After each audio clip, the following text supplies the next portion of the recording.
Alors, je voudrais, Madame, vous préciser qu'il n'y a aucun crédit que l'Union européenne a mis à la disposition du Sénégal sur la migration. C'est une affabulation, c'était de la mauvaise information qui a été distillée, de la diffamation contre le gouvernement du Sénégal. D'abord, le fonctionnement d'un État ne se passe pas comme on le croit parfois, malheureusement. Croyez-vous que l'Union européenne va mettre des centaines de millions d'euros à la disposition du gouvernement du Sénégal qui va dissimuler ça et qui va détourner ses ressources? C'est totalement irresponsable de raisonner comme ça. M. Sey est sorti, il a été interpellé, c'est un citoyen, d'ailleurs moi, qui m'a écrit par la suite. Je pense qu'il a été trompé de bonne foi. Il ne faut pas croire qu'il y a de l'argent comme ça, des milliards qu'on donne à des gouvernements qui seraient des gouvernements corrompus. Encore une fois, nous devons nous respecter nous-mêmes si nous voulons que les autres nous respectent.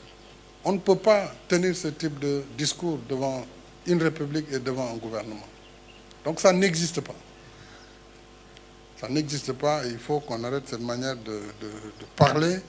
de soi-même, de son pays et de son gouvernement. Démenti bi président def mais dañ ko nangul xam nga jàkkaarloo ak président de la république li ci neexul mooy mujjee kaddu gi te loolu neexul mu relance mooy mujjee kaddu gi te li mu wax dafa wax lu ko neex moom li mu bëgg a wax mais li fi jaar mais ay organisme ñoo def ay rapport ambassadeur Union européenne mais wax na fi ci lu leer. ñu déglu ko on peut écouter. De l'investissement de l'Union européenne sur le dossier migratoire, si je peux l'appeler comme ça, au Sénégal depuis 2005. Il est de l'ordre de 200 milliards de francs CFA, avec toute une série de programmes qui se déroulent effectivement depuis la crise de 2005, mais certainement avec une montée en puissance à partir de 2015-2016. Alors, pour rappel, si je pouvais avoir une hésitation sur le montant très précis, c'est parce que ces programmes, on va dire, migration s'intègrent dans un ensemble plus vaste de programmes de coopération au développement. Est-ce que dañuy jàpp rek 200 milliards yi dugg na pour régler problème immigration fii ci biir réew mi est-ce que doon nañu ci toll fii tey. ana 200 milliards yi d'abord. layu président de la République ñu taxawaat ci baat yi bu ñu amoon extrait tegaat ko président dafa ne amul xaalis bu Union européenne di dugal fii pour ñu régler problème migration. président un crédit n'a été alloué au Sénégal par l'UE. te lii démenti la. Alors, je voudrais, Madame, vous préciser qu'il n'y a aucun crédit que l'Union européenne a mis à la disposition du Sénégal sur la migration. C'est une affabulation, c'était de la mauvaise information qui a été distillée, de la diffamation contre le gouvernement du Sénégal. De l'investissement de l'Union européenne sur le dossier migratoire, si je peux l'appeler comme ça, au Sénégal depuis 2005. Il est de l'ordre de 200 milliards de francs CFA, avec toute une série de programmes qui se déroulent effectivement depuis la crise de 2005, mais certainement avec une montée en puissance à partir de 2015-2016. da ngay xool ku la ci neex nga gëm ko mais li yenn na maanaam et puis beneen bi ci waxu président de la li tax ma ne waxtaanam moom neexul parce que mooy mujjee kaddu gi président bu ne da ngeen yaakaar ni gouvernement mën na détourner xaalis ni mais bien sûr que gouvernement day détourner xaalis loolu ñaata yoon la fi am. waxuñu sax moom mais gouvernement yeneen yi fi jaar ak yeneen yi jaar mais du ñoom ñoo koy jiñante seen biir donc lu tax ñun ñu mën a gëm ni gouvernement wala ay ñoo représenté gouvernement mënuñ détourner suñu xaalis xam nga loolu wax ju yàqu la taxaw ak Sénégalais naan leen non gouvernement mënul détourner xaalis fii réew mi gouvernement mënul détourner xaalis. mais li ci paradoxal mooy à l'époque ci janvier bi ndaw si doon def interview président Macky Sall conseil des ministres dafa joxe woon ay instructions pour ñu leeral koppar yi ñu def ci immigration yëpp donc à l'époque donc il avait reconnu que am na koppar yu ci duggoon. Chérif fii VAR moom soxlaatul waaw fii moom boo fii indi VAR ci lu nit wax démb lu nit wax tey da nga naan est-ce que nit la sax est-ce que moom la est-ce que changé wuñu ko pas président Macky Sall ñëpp vraiment c'est-à-dire wax mais loolu li koy indi mooy les convictions du moment c'est-à-dire gëm-gëmu fi nga toll nii tey gis nga loo xam ne da nga ko gëm mu xóot ci yow fii ba déwén bu ñu la ko laajaatee mën nga ci jaaraat xëy na baat yi mën naa wecceeku mais lii fond bi mën nga ci jaaraat mais boo amee ngëm-ngëmu tey te bi nga koy wax sax gëmoo ko mais bu ñu la ko laajee suba fàtte nga ni yaa ko waxoon. bi immigration clandestine maanaam bateau yooyu nga xam ne ñu ngi doon jël géej gi di dem Espagne ba sénégalais yi commencé si faatu dafa indi woon benn wax bu am solo di laajte xaalis boobu nga xam ni mu ngi jóge Union européenne te ñu indi ko fii Sénégal ban jeexital la am ci xeex maanaam dem boobu xale yi di doon dem de manière illégale mu nekk mu mentionné woon ne benn c'était un montant de 116 milliards ci loolu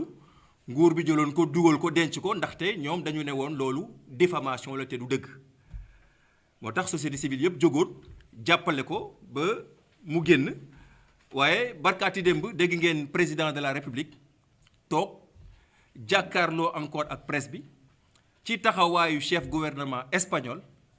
fësalaat ni ne Union européenne amul benn crédit bu mu jox Sénégal te Boubacar Seye mii bind na ko maanaam di jéggalu mel ni dafa juumoon. lu weesu ñu demoon taxawu monsieur Boubacar Seye ba mu génn dañu continuer dem dajeeg Union européenne ndaxte ñun jàppoon na ni Union européenne waroon na yëkkati baatam su nekkoon ni lii Boubacar Seye doon wax dëgg la te biñ demee waxtaan ak ñoom dañu jébbal ay këyit bi nga xam ni di ngeen ci jot yéen ñëpp muy wane projet Union européenne yi nga xam ni ñu ngi koy doxal fii Sénégal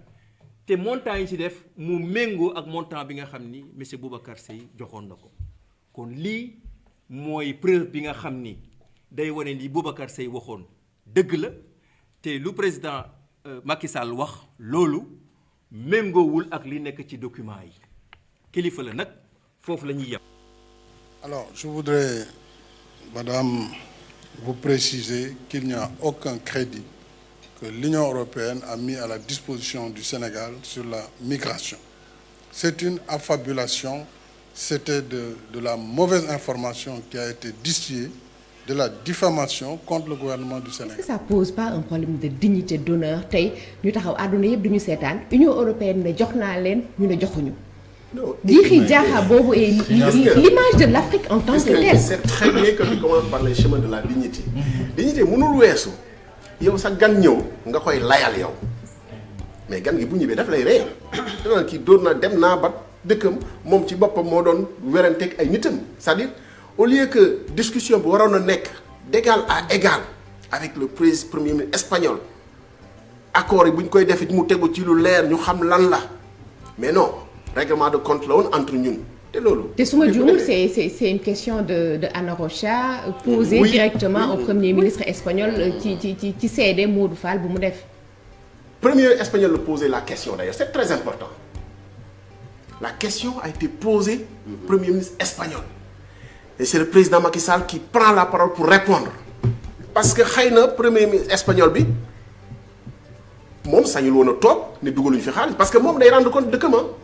bu demoon dëkk bu ñëwoon fii Sénégal ne non ñu mus ñu xaalis ne bu demee Espagne moom dana xam lu tax premier ministre espagnol président Macky Sall bàyyi ko mu répondre mais moom moo coupé la parole pour répondre à cette question peut-être am na loo xam ne bëggul ñu xuus ci mais loolu les chemins de la dignité ça nous ramène à ça. De l'investissement de l'Union européenne sur le dossier migratoire, si je peux l'appeler comme ça, au Sénégal depuis 2005. Il est de l'ordre de 200 milliards de francs CFA. Avec toute une série de programmes qui se déroulent effectivement depuis la crise de 2005, mais certainement avec une montée en puissance à partir de 2015-2016. Alors, pour rappel, si je pouvais avoir une hésitation sur le montant très précis, c'est parce que ces programmes, on va dire, migration s'intègrent dans un ensemble plus vaste de programmes de coopération au développement.